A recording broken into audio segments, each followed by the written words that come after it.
Hello everyone. Actually, অনেকে বলে যে how do I make a question by do, does, did. If I take one example, Rohit plays football. What do we do? Rohit football খেলে।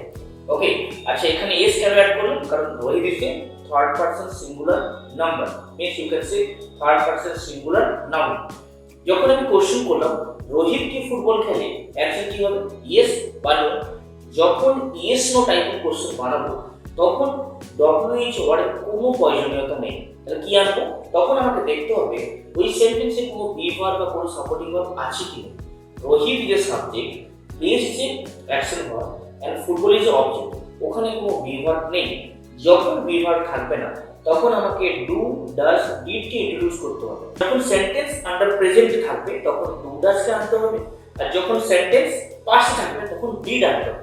এবার প্রেজেন্টের জন্য আমরা দুটো আছে, ডু, ডাজ কখন বসবে?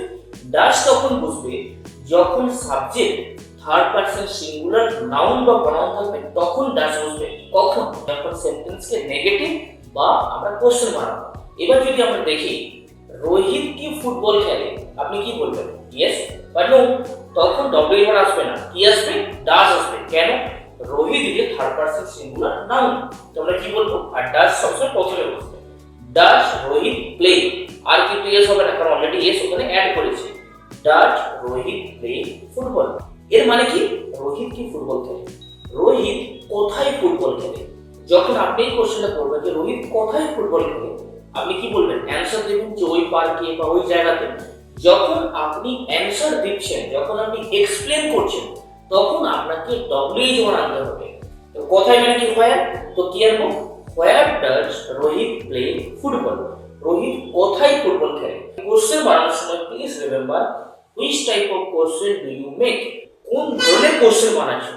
যদি তুমি ইয়েস নো বানাও তখন কোনো ডব্লিউএইচ ওয়ার্ড আনার প্রয়োজনীয়তা নেই। আর যখন তুমি এক্সপ্লেন করবে মানে অ্যানসার দিবে কোশ্চেনে তখন তোমাকে আনতে হবে WH word. Okay, so please follow my channel. Thank you so much.